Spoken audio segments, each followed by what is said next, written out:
Sergers have many different presser feet for us to use for different applications.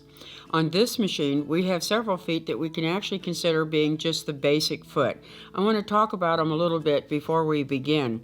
This is the foot that is the standard foot on this machine. As we use these sergers, we find quite often we need different feet for different techniques. This foot is a clear foot, which is great. It allows you to see through the foot to see exactly what the stitches are doing and how the machine is sewing.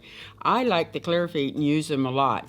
This clear foot has lines in it in the foot on the toe of the foot, which show you exactly how to line up the stitches as you're sewing.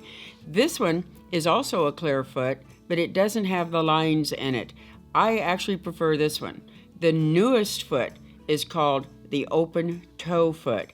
The great thing about the open toe foot is that they've actually put red marks on all the lines that line up with the needles. If you look closely, you can see each line lines up with a needle in the machine. Our object lesson today is going to be how to deal with the leftover tails at the beginning and the end of a seam. Sergers do not backstitch, so we do not have a way to lock the stitches in. So we have to deal with tails. Now, most of the time, you don't have to worry about the tail because as you sew across the fabric, again at the bottom, as you stitch across this way, the serger will trim off that tail and it will seal that seam at the same time. But occasionally you have to know how to get that tail tucked up underneath, and that's what we're going to do. I'm going to show you how to bring the tail up underneath using the machine to do it instead of using an extra accessory. Sometimes you may even have a tail that's in the center of the seam, like this one is. What caused this to happen was that I had to begin and end in the middle of a seam. I'm also going to show you the trick of how to come back in here after you've serged off and overlap the seam. So this is actually two seams that are joined together in the center. When you do this technique, you end up with this excess piece of tail and there's nothing to do with it. You don't want to just nip it off and cut it off there because it could come unraveled. Our total object at the end is to have all the tails concealed and underneath. This one is tucked inside when we began, this one is tucked inside when we ended, and this one is overlapped in the middle with the tail hidden inside. When you're finished, you should be able to open up your seam allowance and not tell where you did all of the hiding of the tails. To begin your seam, you want, of course, start in front of the presser foot, and I always like to start directly in the knife when I can. I just slide it right up like that. You want to stitch until you see that the needles have caught into the edge of the fabric. So sew up there, right there, I'm now in the fabric. You can go 2 or 3 stitches in and you're still okay. But in order to make a nice, neat beginning, lift up the presser foot, come around to the back, and smooth that tail chain out all the way up to the edge of the fabric. Don't be afraid to give it a tug.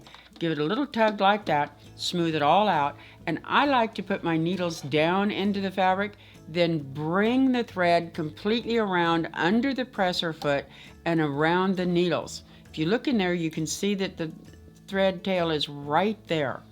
Keep your presser foot down, stitch right over the top of that tail and bring it into the knife and let the knife cut it off. Then you stitch all the way to the end of the seam. When you get to the end down here, you want to sew off just at the edge. Don't keep going, because if you keep going beyond the edge, you'll create a tail chain and you can't get rid of it. So go right off of the edge like that. Now we need to bring the fabric around by flipping it over and sliding it back underneath. You can't just turn it like this or it will hang up on the little stitching prongs underneath the machine. So you reach up here above with the presser foot up and you pull a little bit of slack in that needle thread. Then you slide the fabric off of those stitch prongs. See how it's free back there now?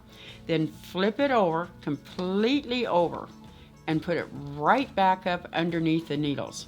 Bring the needles right down here at the edge of the fabric, kind of line them up, lower the presser foot, stitch down about 1/4 of an inch, 1/2 inch, anywhere that you're comfortable, then stop. Now to get off gracefully, instead of just sewing off of the edge and ending up with these half stitches hanging off like that, stop, lift up the presser foot, turn the fabric all the way to the back, leave the foot up, and just run the machine and jump right off of the edge. And there's your finished end.